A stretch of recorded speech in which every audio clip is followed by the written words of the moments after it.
Tuhan, haleluya, shalom. Sekali lagi, shalom, haleluya. Hari ini tema saya hidup merdeka. Katakan hidup merdeka. Katakan saya sudah merdeka. Iya, Indonesia udah berapa tahun merdeka? 77 tahun. Orang Kristen udah merdeka berapa lama? Apakah saudara dan saya sudah merdeka? Dan kita belajari hari ini merdeka dari apa? Apakah kita masih terikat? Atau kita masih diperhamba? Atau kita sudah merdeka? Saya berharap saudara bisa mendengar dengan menyimaknya dengan baik. Kalau boleh mencatatnya, karena ada ayat-ayat kebenaran firman Tuhan. Dan saya doa Roh Kudus akan membukakan kebenaran firman Tuhan ini. Karena hanya Roh Kudus yang bisa membuat kita mengerti. Makanya ketika saya mempersiapkan firman Tuhan ini, saya sudah diberkati dulu dengan firman Tuhan ini. Yohanes 8 ayat 36. Yohanes 8 ayat 36. Firman Tuhan, jadi apabila anak itu memerdekakan kamu, kamu pun benar-benar merdeka. Jadi firman Tuhan katakan, apabila anak itu, berarti apabila anak itu berarti Yesus Kristus kalau sudah memerdekakan kita, kita pasti merdeka. Kata-katanya benar-benar merdeka. Perhatikan, kalau kita belajar bahasa Indonesia, ada kata benar-benar, berarti ada yang belum merdeka. Merasa merdeka tapi belum benar-benar merdeka. Masih terikat. Makanya banyak orang Kristen, dia merasa dirinya Kristen, dia merasa dia udah melayani, dia merasa udah setiap minggu ke gereja, tapi kehidupannya belum benar-benar merdeka. Ngerokok masih jalan terus, mabuk masih jalan terus, selingkuh masih jalan terus, ambil istri orang, ambil suami orang, korupsi masih jalan terus, mulut masih berkata-kata kotor, pembicaraannya pembicaraan seks. Orang Kristen maki masih jalan terus, gosip masih jalan terus. Itu orang-orang Kristen yang merasa udah merdeka, tapi belum benar-benar merdeka. Apabila anak itu siapa?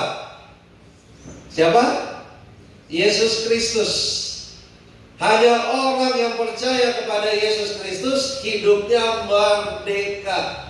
Nanti kita belajar merdeka dari apa.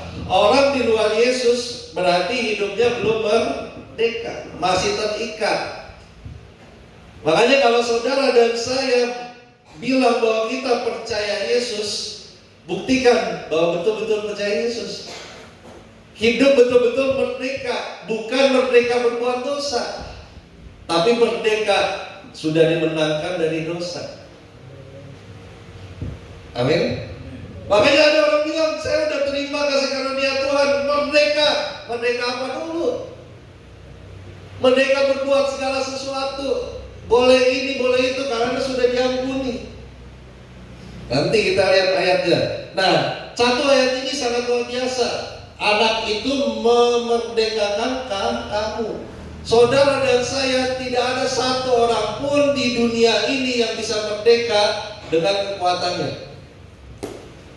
Sekali lagi saya bilang, tidak ada satu manusia pun di dunia ini, mau dia orang kaya, orang miskin, pejabat, dia punya kekuatan apapun, tidak ada orang yang bisa merdeka dari dosa, merdeka selamat tanpa Yesus. Makanya kalau saudara punya teman, kenalan saudara, mungkin ada suami saudara, istri saudara, anak-anak saudara yang merasa merdeka tapi belum percaya Yesus sungguh-sungguh, pasti tempatnya binasa. Karena hanya anak, yaitu Yesus Kristus. Makanya Yesus disebut anak Allah yang hidup. Nah, memerdekakan kamu pun benar-benar merdeka. Hari ini saya mau katakan sama saudara, firman Tuhan katakan Yesus datang ke dalam dunia untuk menyelamatkan siapa? Menyelamatkan siapa? keselamatan. Tapi yang dia selamatkan hanya orang yang percaya. Dia mati hanya bagi orang yang percaya. Orang yang mati dalam ketidakpercayaannya kepada Yesus pasti tempatnya neraka. Yesus sudah menyelamatkan mereka. Makanya hari ini kita disadarkan, saya juga disadarkan, saudara dan saya betul-betul percaya Yesus kan? Betul-betul menganggap Yesus sebagai Tuhan dan Juru Selamat. Apa sebagai Tuhan? Dia berkuasa penuh atas hidup kita. Dia yang mengatur penuh hidup kita. Amin. Apa maksudnya sebagai Juru Selamat? Hanya di dalam Yesus kita memperoleh keselamatan. Di luar Yesus pasti binasa. Apapun jabatannya, di luar Yesus dia pasti binasa. Makanya hari ini saya mengabarkan Injil. Injil itu kabar baik untuk semua orang bertobat. Bukan hanya menang atas masalah, bukan hanya diberkati. Diberkati itu bonus dari Tuhan. Tapi permasalahannya hidupnya dalam pertobatan enggak? Hidupnya betul-betul merdeka enggak? Nah makanya Kisah 13 ayat 48. Kisah 13 ayat 48. Firman Tuhan, mendengar itu bergembiralah semua orang yang tidak mengenal Allah, dan mereka memuliakan firman Tuhan, dan semua orang yang ditentukan Allah. Katakan ditentukan Allah, kemudian apa? Untuk hidup yang kekal, menjadi percaya. Saudara harus tahu kebenaran firman Tuhan ini. Saudara bisa percaya Yesus karena Yesus sudah menentukannya. Bapa Allah sudah menentukannya dari awal. Sampai sini bisa katakan? Allah kita Allah yang maha tahu, betul? Dia tahu bahwa hari ini saudara dan saya akan datang menyembah Dia. Dia tahu saudara akan percaya Dia. Makanya mengucap syukur bahwa kita sudah ditentukan sebagai orang-orang pilihannya Allah. Pertanyaannya, hidup kita sesuai enggak sebagai orang pilihan? Lihat Yohanes 6 ayat 64 sampai 65. Kalau Bapak Ibu lihat di Alkitab saudara dalam bentuk buku, judulnya ketika murid-murid mengundurkan diri. Ini murid Tuhan loh, mengundurkan diri. Yohanes 6 ayat 64 ayat sampai 65. Tetapi di antaramu ada yang tidak percaya. Murid Yesus. Yesus bilang tidak percaya. Orang Kristen merasa Kristen, tapi belum tentu percaya Yesus. Bukan di luar, di dalam gereja juga ada. Belajar dari firman Tuhan. Tetapi di antaramu ada yang tidak percaya, sebab Yesus tahu dari semula. Dia udah tahu orang yang mengkhianati dia, Yudas, yang mencium dia akhirnya menjual. Dia tahu siapa yang akan percaya dia. Dia tahu apa perbuatan kita sebelum kita melakukannya. Siapa yang tidak percaya dan siapa yang akan menyerahkan dia. Ayat 65. Lalu ia berkata, Yesus berkata, sebab itu telah kukatakan kepadamu. Baca baik-baik. Tidak ada seorang pun dapat datang kepada Yesus, kepadaku. Tidak ada satu orang pun, kalau Bapa tidak mengaruniakannya kan? Tidak ada satu orang pun bisa percaya Yesus kalau Bapa tidak mengaruniakannya. Tidak ada satu orang pun bisa selamat hanya dengan perbuatan baiknya. Semua itu hanya karunia, anugerah dari Tuhan. Bapak Ibu tahu anugerah apa itu? Pemberian Allah kepada manusia yang sebenarnya manusia nggak layak menerimanya. Bapak Ibu kalau punya pembantu rumah tangga di rumah, dia kerja, setiap bulan kita kasih gaji 1 juta, itu bukan anugerah. Karena itu upah. Tapi kalau dia di rumah saudara, dia nggak kerja apa-apa, cuma angkat kaki tiduran, saudara kasih 1 juta tiap bulan, itu anugerah. Amin. Makanya keselamatan saudara itu anugerah dari Tuhan, karena dia yang mengaruniakannya, dia yang menarik. Makanya hari ini saudara harus percaya, saudara bisa mengaku dengan mulut, percaya dengan hati bahwa Yesus adalah Tuhan dan Juru Selamat, itu karena kehendak Allah yang menarik saudara. Saudara bisa datang ke gereja, mungkin paksaan dari orang tua, paksaan dari suami istri, tapi di atas segalanya Allah yang menarikmu untuk datang beribadah dengar firman. Amin. Oke, Filipi 1 ayat 29. Filipi 1 ayat 29. Filipi 1 ayat 29. Bapak Ibu boleh lihat di Alkitab saudara, saya bacakan terjemahan bahasa Indonesia masa kini. Sebab Allah sudah memberi anugerah kepadamu, bukan hanya untuk percaya kepada Kristus, tetapi juga untuk menderita bagi Kristus. Percaya kepada Kristus itu anugerah. Tapi orang yang menderita bagi Kristus itu juga anugerah. Menderita ini maksudnya apa? Menderita ketika ada tawaran dosa, saudara nggak mau. Seakan-akan tawaran dunia enak. Kalau anak muda ditawarin untuk mabuk, enak. Tapi dia mau menderita bagi Kristus, menolak tawaran dosa itu. Kalau yang udah nikah, ditawarin dunia untuk selingkuh. Lihat cewek yang lebih cantik, menurut dunia enak, tapi dia mau menderita, menahan hawa nafsunya dengan menolak itu. Karena dia sudah punya pasangan yang dari Tuhan. Itu namanya menderita untuk dia. Bukan saudara harus dicambuk lagi, no, menderita dengan menolak dosa. Merdeka dari dosa, bukan merdeka melakukan dosa. Banyak anak muda yang salah kaprah. Saya bebas ngapain saja. Kenapa? Tuhan sudah menebus dosa kita. Hari ini berdosa, Minggu bertobat, Senin kembali lagi mabuk.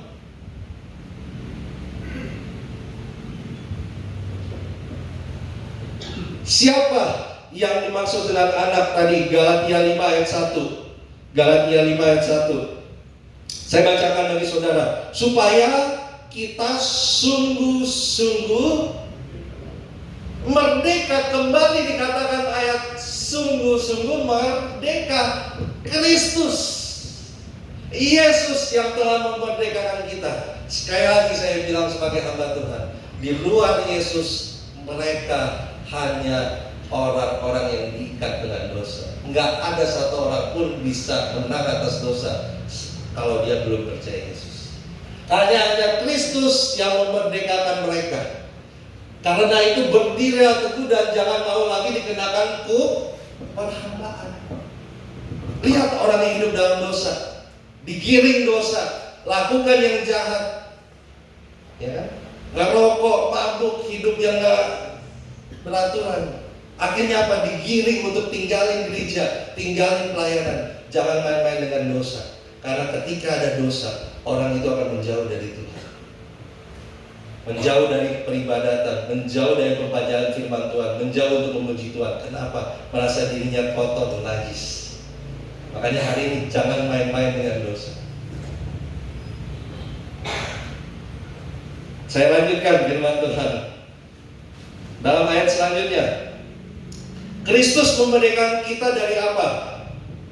Kolose 2 ayat 14. Kolose 2 ayat 14. Kristus memerdekakan kita dari apa? Dengan menghapuskan surat hutang. Dosa itu hutang kepada Allah. Saya katakan lagi, orang berdosa dia berhutang kepada Allah. Karena dibilang surat hutang yang oleh ketentuan hukum mendakwa dan mengancam kita. Orang yang berdosa merasa didakwa hidupnya oleh iblis. Kamu udah gak layak, kamu udah kotor, keluargamu berantakan, masa depanmu hancur, didakwa, mengancam, pasti hidupmu binasa, pasti gak diselamatkan. Betul? Makanya ini, apa? Baca baik-baik, kabar baiknya. Dan itu apa? Surat hutang itu, semua dosa itu ditiadakannya. Ya, itu siapa? Yesus Kristus. Di mana? Dengan memakukannya pada kayu salib. Terjemahan lainnya berkata seperti ini. Ia mencoret semua bukti pelanggaran saudara, yaitu daftar perintah-perintahnya yang tidak saudara taati. Ia mengambil daftar dosa itu dan memusnahkannya dengan memakukannya pada kayu salib.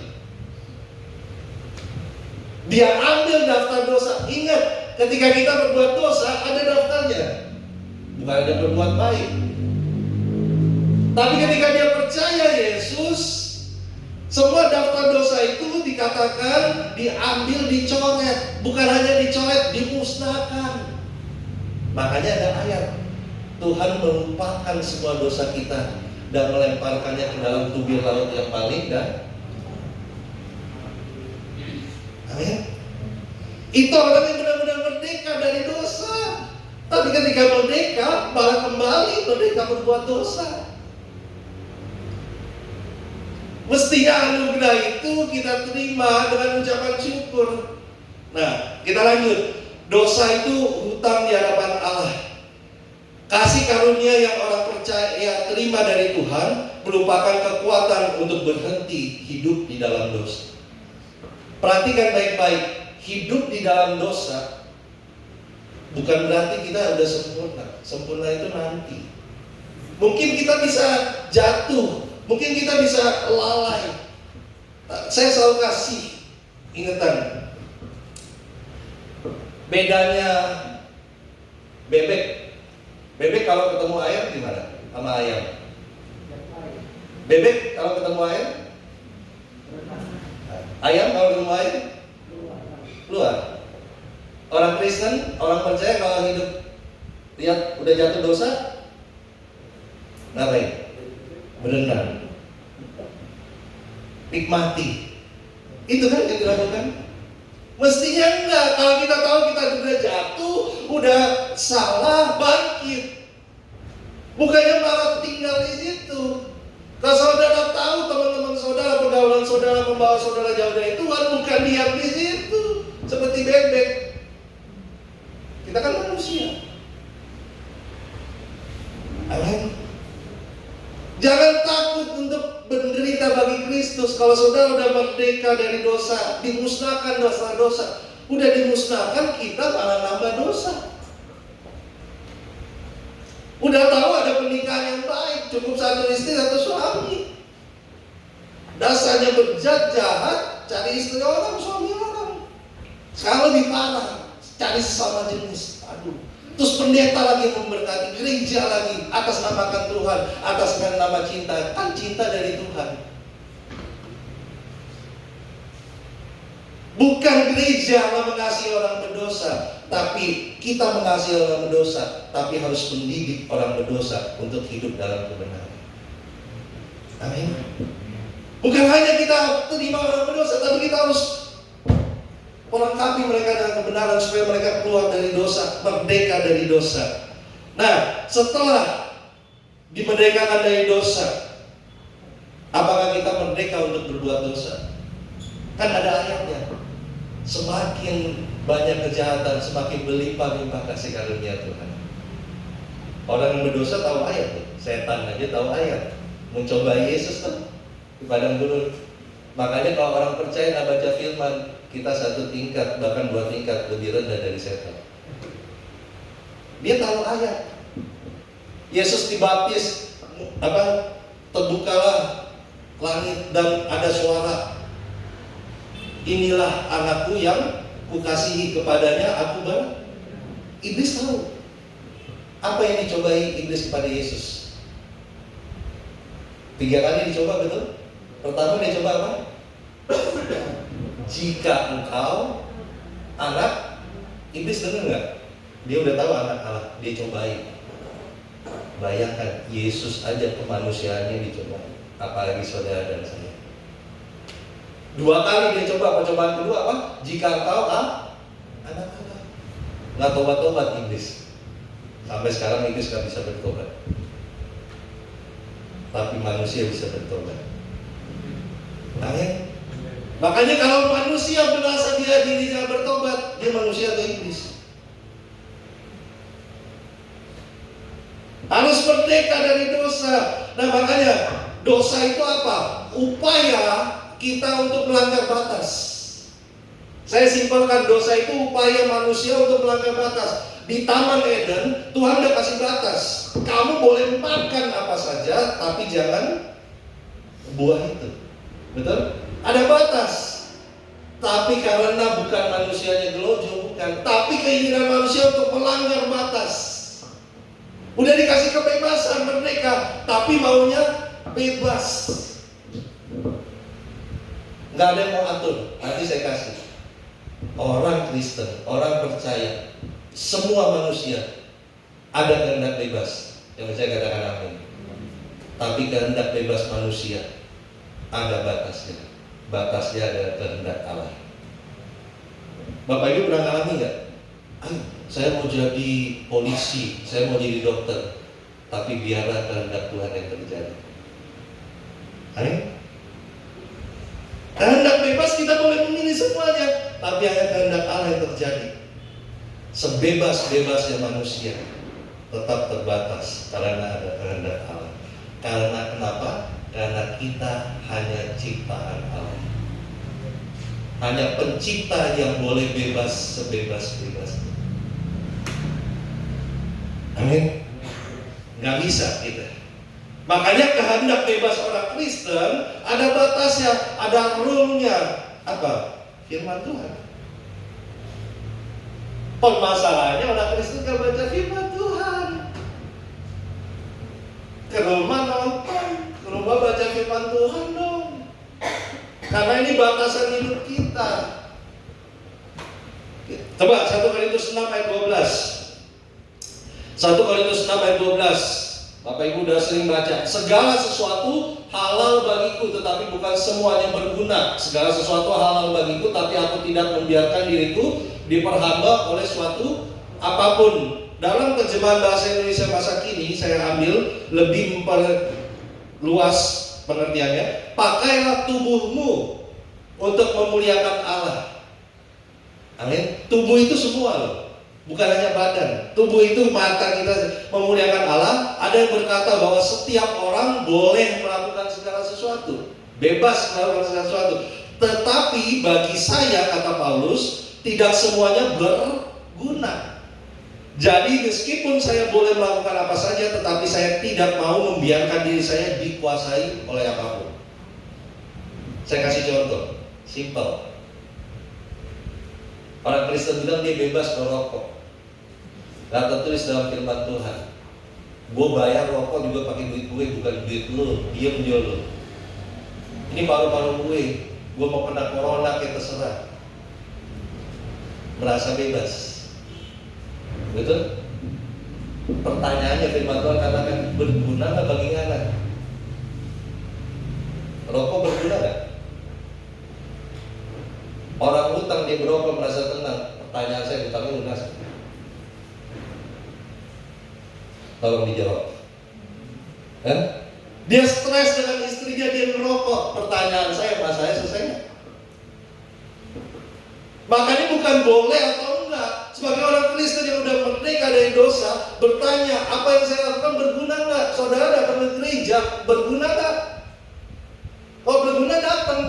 Banyak orang datang, aduh ngapain ke gereja? Padahal firman Tuhan bilang ibadah mengandung janji.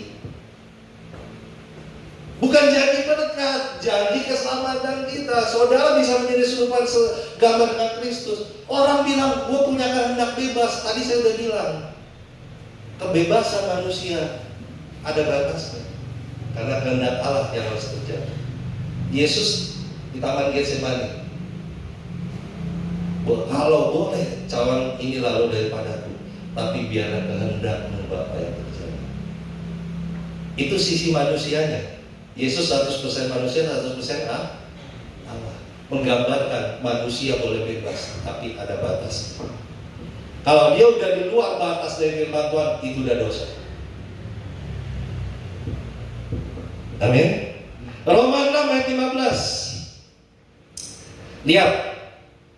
Roma 6 ayat 15. Kalau dalam terjemahan bahasa Indonesia masa kini judulnya hamba terhadap kehendak Allah. Dulunya kita hamba dosa. Setelah merdeka dari dosa, kita menjadi hamba.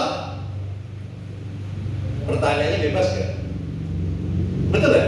Dari hamba dosa, diperbudak dosa, sekarang menjadi hamba kebenaran. Makanya ada batas sih saya bilang. Tapi orang Kristen kalau nggak tahu kebenaran ini, dia hidup semau gue aja. Gue kan udah merdeka. Yesus udah tebus dosa gue. Gue hidup aja asal-asalan. Merdeka gak? Merasa merdeka, tapi masih terikat. Roma 6 ayat 15, terjemahan firman Allah yang hidup, saya bacakan bagi saudara, memperjelas apa yang ada di Alkitab saudara. Apakah ini berarti bahwa kita sekarang dapat terus berbuat dosa dan tidak peduli mengenai hal itu, sebab keselamatan kita peroleh bukan karena kita mentaati hukum Taurat, melainkan karena menerima karunia Allah? Jawabannya, tentu saja bukan demikian maksudnya. Betul? Sekali-kali orang bilang saya terima kasih karunia Tuhan. Tuhan udah bebaskan dari saya dari dosa. Anak muda, ya saya bebas aja, pacaran ciuman gak apa-apa. Bebas. Firman Tuhan bilang, sekalipun keselamatan kita anugerah Tuhan, sekali-kali tidak kita boleh melakukan dosa. Saya tetap pegang prinsip firman Tuhan.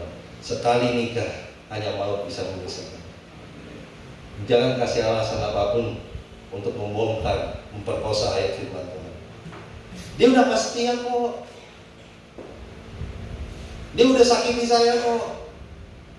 Ingat, kita punya kehendak bebas. Kita yang milih dia, bukan Tuhan yang paksa. Ada yang nikah, saya dipaksa Tuhan untuk nikah sama dia. Ada yang seperti itu. Saya mau tumpangin tangan hari ini. Betul kan? Menikah kan kehendak bebas kita memilih. Terus Tuhan yang disalahkan. Makanya kehendak bebas manusia semuanya ada konsekuensi. Memang kita udah diselamatkan. Keselamatan itu pasti di dalam Tuhan. Tapi selama hidup dalam dunia, kita masih hidup, punya kehendak bebas. Ada konsekuensi. Betul kan? Bahkan kalau berlebihan bisa darah tinggi. Konsekuensi kita. Jangan salahkan Tuhan. Makan babi tiap hari, Tuhan kenapa kasih darah tinggi? Tuhan bilang, aduh Tuhan, anakku ngalahin lojo, kita yang disalahin. Makanya kehendak bebas kita ada konsekuensi. Amin. Makanya hari ini sekali-kali tidak. Pertanyaan saya, orang yang punya hutang banyak, orang yang punya dosa banyak sama orang yang punya dosa sedikit, yang paling berbahagia mana? Yang kalau dia diampuni. Betul? Orang yang hutang 1M, dosa kan hutang 1M sama hutang 10.000, kan dia dosanya kecil. Siapa yang paling berbahagia? Hah? 1M itu?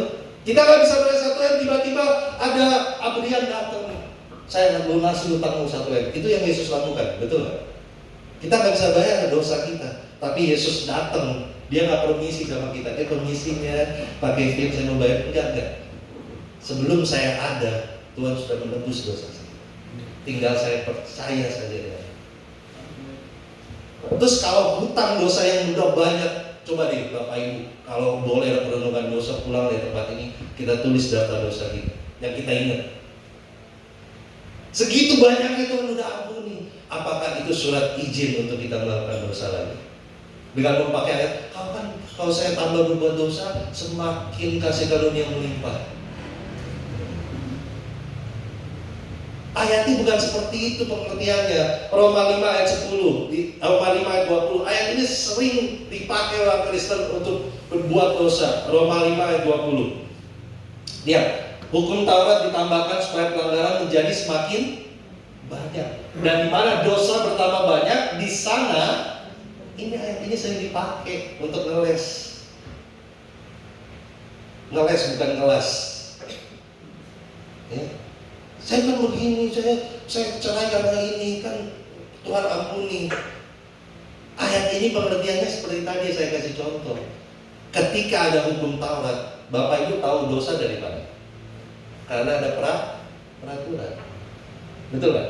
Kita tahu melanggar lampu merah kenapa? Ada peraturan. Kalau nggak ada lampu merah kita terobos saja. Ada peraturan, maksudnya begini. Hukum Taurat diberikan supaya, terjemahan firman Allah yang hidup, hukum Taurat diberikan supaya semua orang dapat melihat kegagalan mereka dalam mematuhi hukum-hukum Allah. Semakin kita baca firman Tuhan itu menerangi kita, mengoreksi kita. Tadi seperti Wael bilang, dengan firman Tuhan dikoreksi dosanya, bukan marah-marah. Semakin kita baca firman Tuhan, semakin kita lihat bahwa kita ini kotor, butuh Tuhan, butuh Dia selamat. Tapi banyak orang baca firman merasa, udah, gua gak butuh Tuhan. Makanya firman Tuhan ini dibilang, tetapi makin kita melihat keadaan kita yang penuh dosa, makin tampak betapa melimpahnya kemurahan Allah dalam mengampuni kita. Amin. Mestinya ketika kita tahu banyak hutang dosa kita sudah dibayar lunas, hidup kita mesti mengucap syukur, bukan menggunakan kesempatan itu untuk melakukan dosa. Makanya ayat ini jangan, makanya orang Kristen saya berharap, hari ini kan saya dengar beberapa minggu kami sudah Bible Talk, belajar firman Tuhan. Harus ada perbedaan hidup sebelum menerima Kristus dan sesudah menerima Kristus. Dulunya kalau orang di sekitar sini tahu kita pemabok, udah terima Yesus, ya udah. Kalau dulu dia bilang, pemabok lewat, dikit lagi oleng, dikit lagi jatuh. Kalau udah terima Yesus, udah, jangan seperti itu, tetap oleh, tetap jatuh lagi. Apa bedanya? Amin. Di minggu kita di gereja, dia lihat, wah kudus. Hari Senin dia sama istri orang.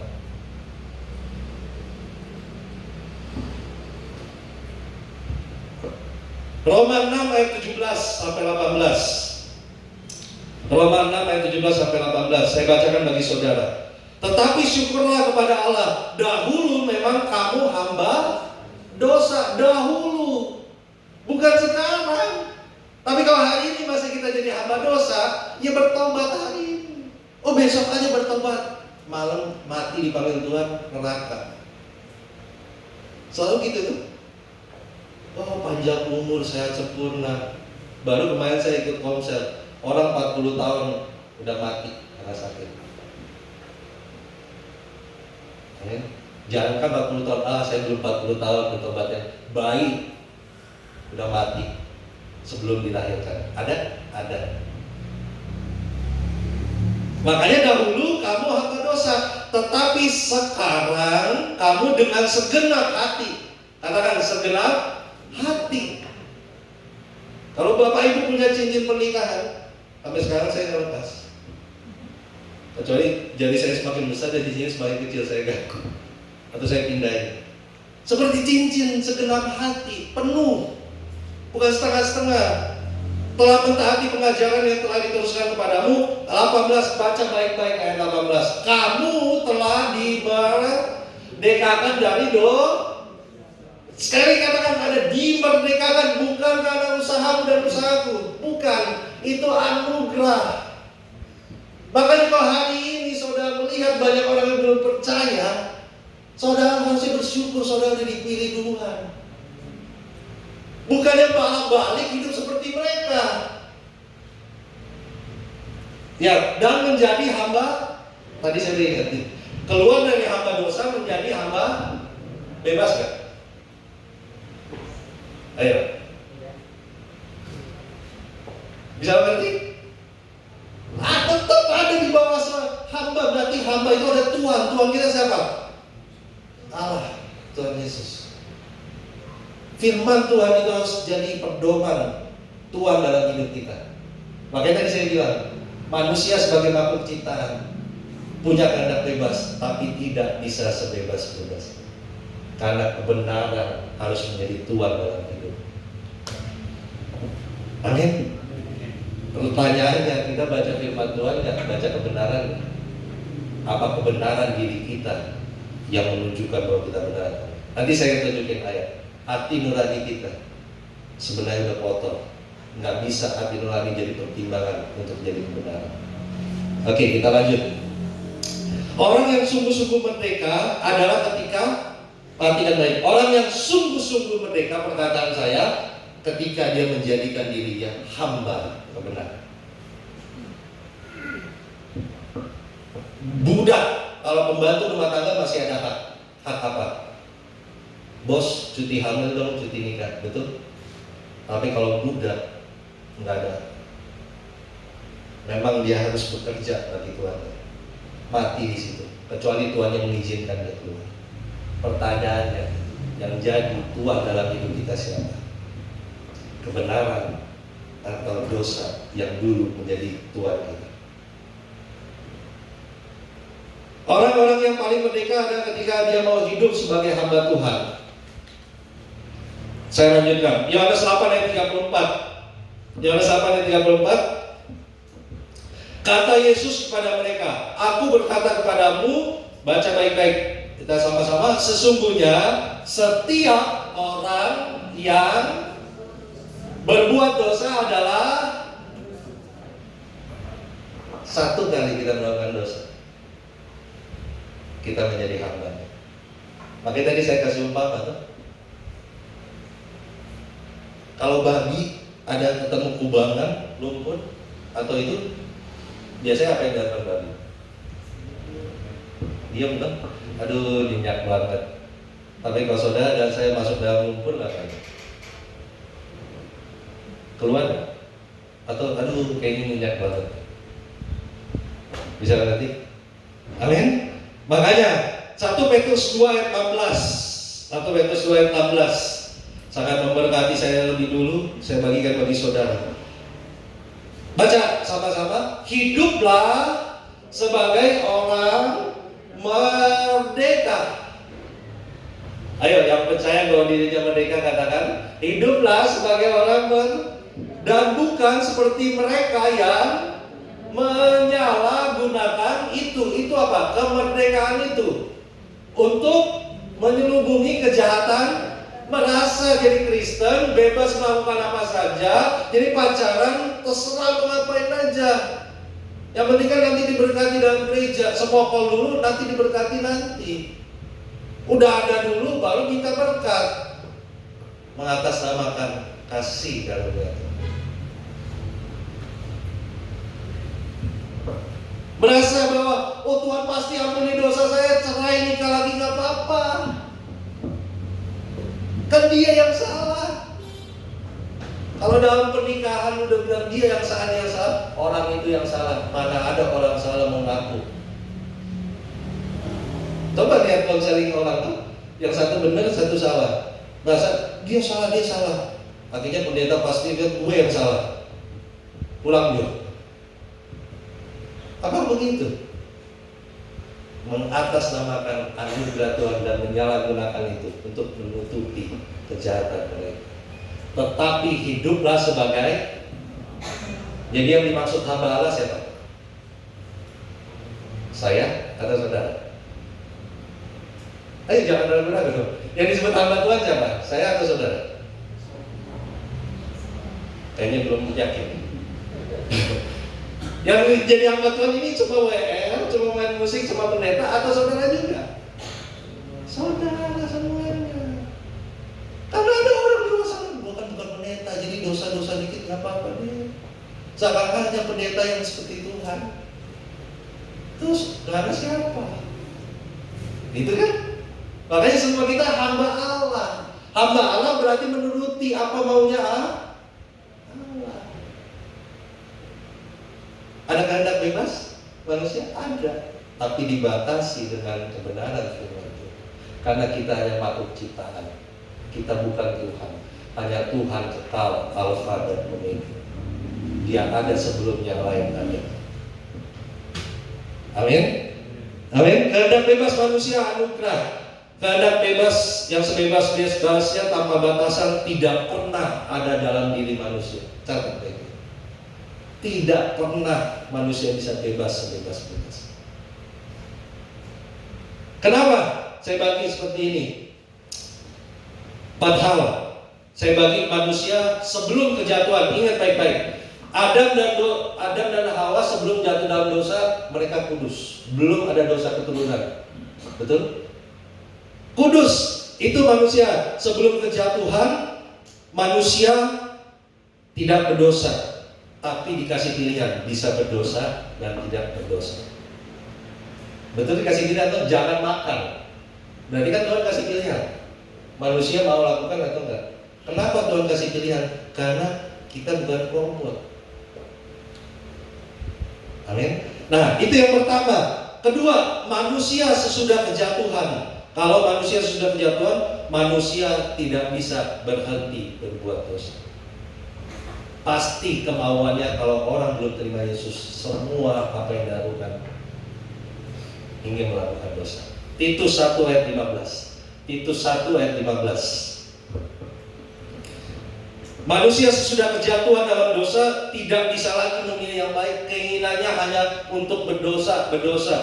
Titus 1 ayat 15. Bagi orang suci semuanya suci, tetapi bagi orang najis dan bagi orang tidak, perhatikan, bagi orang tidak yang pasti kepada Yesus, suatu pun tidak ada yang,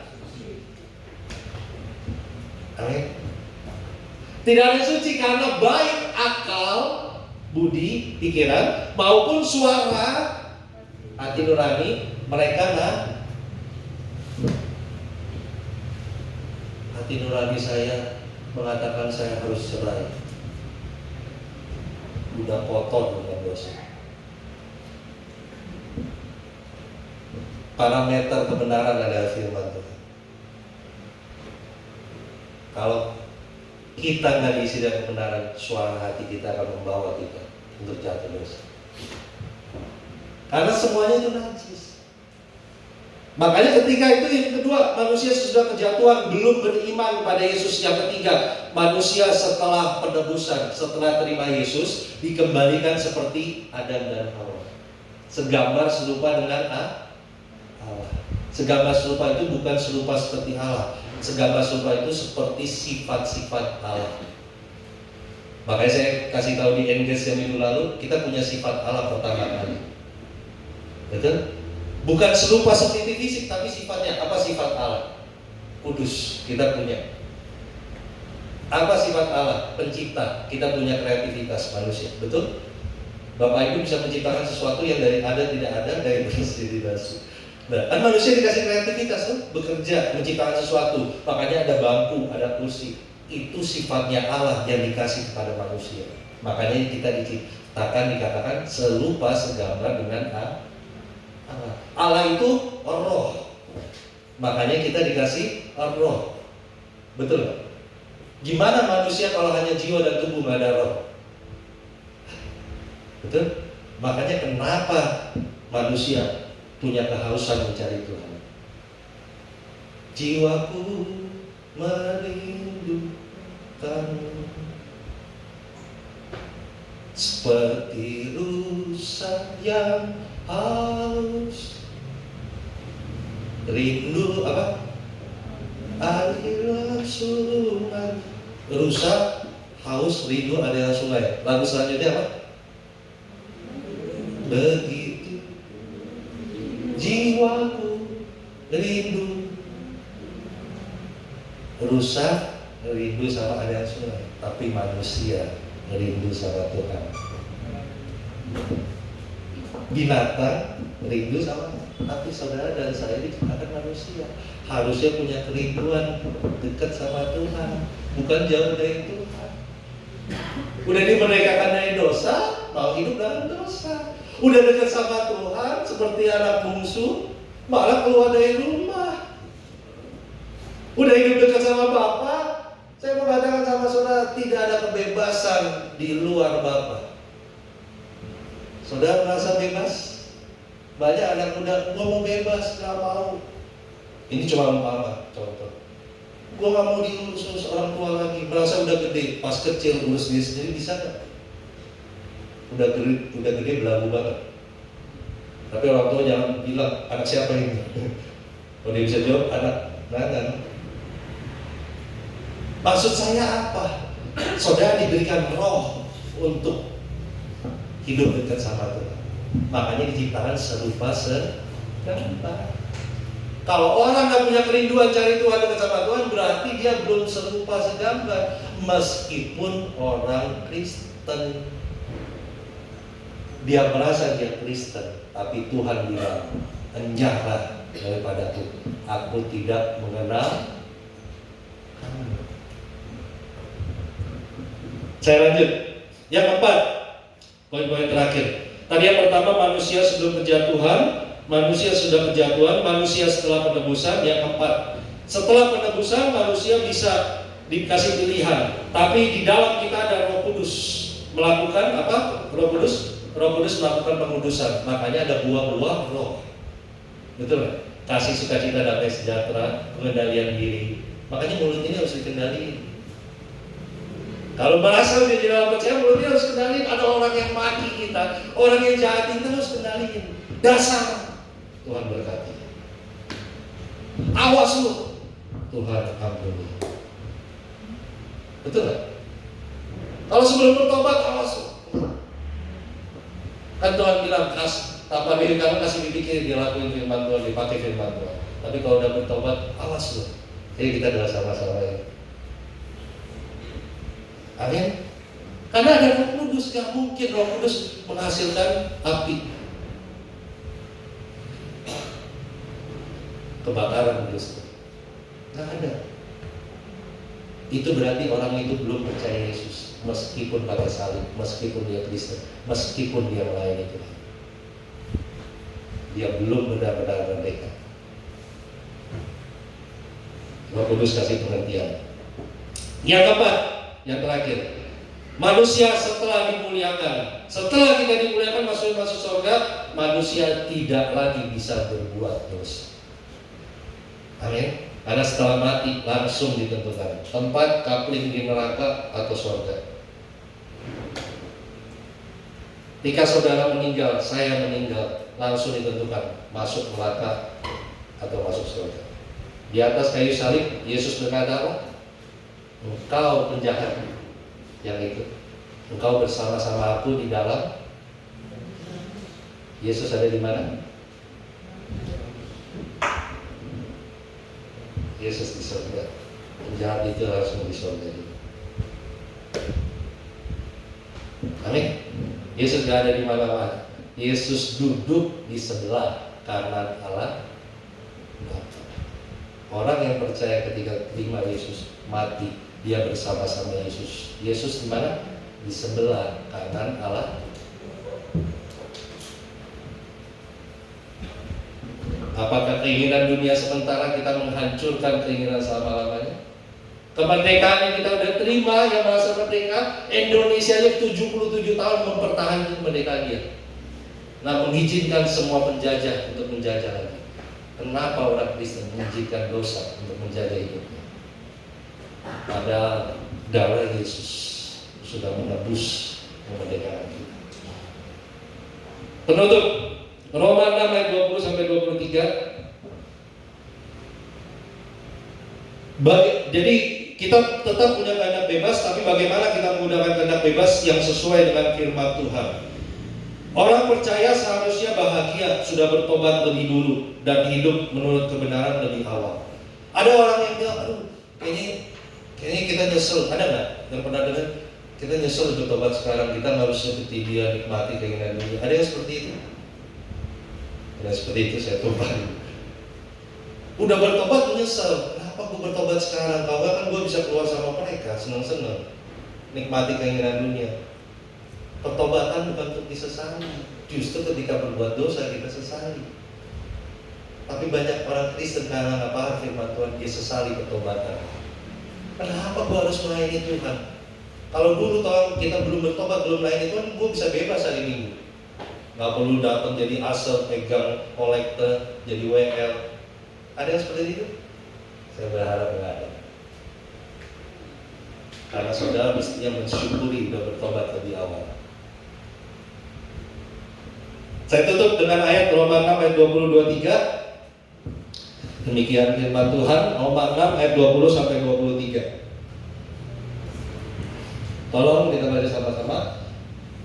Sebab waktu kamu hamba dosa, kamu bebas dari. Ketika kita menghambakan diri kepada dosa, berarti kebenaran nggak ada dalam diri. Belum percaya Yesus. Ayat 21. Dan buah apakah yang kamu petik daripadanya? Pertanyaannya, orang yang melakukan dosa ada sukacita? Tolong jawab. Ada sukacita? Orang yang selingkuh ada sukacita? Orang yang kawin cerai ada sukacita? Ayat ini akan menjawabnya. Semuanya itu menyebabkan kamu harusnya merasa malu, bukannya bangga. Kita bangga punya pacar 5. Kita bangga bisa begini dapat begini. Bangga gue jadi perokok pemabuk. Harusnya semuanya itu menyebabkan kamu merasa malu. Saya dan saudara harusnya merasa malu ketika berbuat dosa, bukannya malah bangga. Saya nggak tahu di daerah sini, di Manado banyak merasa bangga mabuk, tunjukin kehebatannya. Lihat, karena kesudahan semuanya itu, baca baik-baik, ialah kematian bukan hanya nanti kepada yang binasa, tapi sejak Adam dan Hawa jatuh dalam dosa, mereka sudah mengalami kematian rohani. Apa maksudnya? Jauh dari Allah, diusir dari Taman Eden. Berbicara hubungan mereka dengan Allah terputus. Tapi ketika Yesus mati di atas kayu salib, dia berkata, Eli, Eli lama sabachthani, Allahku, Allahku, mengapa kau meninggalkan aku? Kenapa dia berkata itu? Karena tadi semua hutang dosa kita sudah ditimpakan di atas tubuhnya. Allah tidak bisa melihat dosa. Makanya seakan-akan Allah sepersekian detik memalingkan wajahnya. Yesus berkata seperti itu, menggambarkan hubungan saudara dan saya pulih ketika terima Yesus. Amin. Makanya saudara yang percaya Yesus bertahan sampai akhirnya, bukan hanya pulih sekarang saja, tapi nanti saudara mengalami kehidupan yang kekal. Lihat ayat selanjutnya, ayat 22. Tetapi sekarang setelah kamu, saya dan saudara dimerdekakan dari dosa, yang sudah dimerdekakan katakan amin. Dan setelah kamu menjadi, perhatikan baik-baik, dan ada 2, setelah dimerdekakan harus jadi bukan hamba dosa, tapi hamba Allah, hamba kebenaran. Orang yang hanya merasa sudah dimerdekakan tapi nggak mau menghambakan diri kepada kebenaran, berarti belum merdeka. Makanya kata-katanya sungguh-sungguh ya, kamu boleh buah yang membawa kamu kepada pengudus, bukan pengudisan.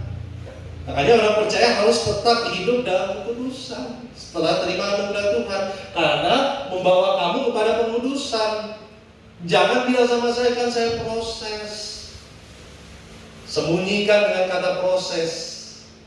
Mau berhenti mabuk nanti dulu, kenapa? Proses Pak Pendeta.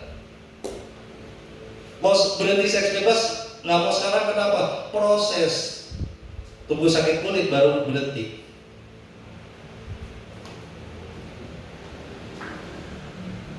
Amin. Membawa kamu kepada urusan yang sebagai kesudahannya ialah, bandingkan tadi kematian dan ini kehidupan yang kekal. Ayat 23 yang terakhir. Sebab upah dosa adalah maut. Makanya Yesus harus mengalami maut.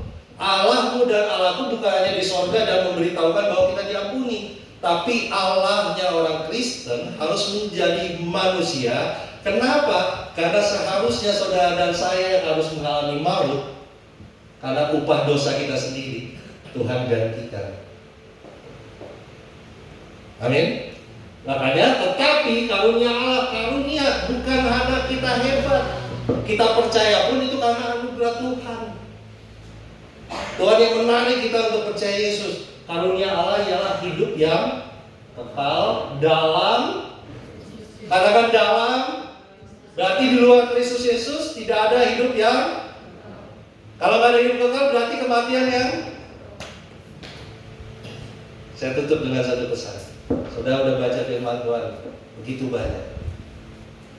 Apakah saudara tidak mau membagikan kebenaran firman Tuhan kepada orang yang belum percaya, yang belum sungguh-sungguh berdiri? Mereka sedang antri untuk mati dalam kematian yang kekal. Hanya hari ini saudara dan saya sudah tahu saudara semua hamba-hamba Allah. Ayo mulai beritakan firman. Penuhi tempat ini dengan jiwa-jiwa yang dimerdekakan dari dosa. Mari kita berdoa. Terima kasih Tuhan, kami mengucap syukur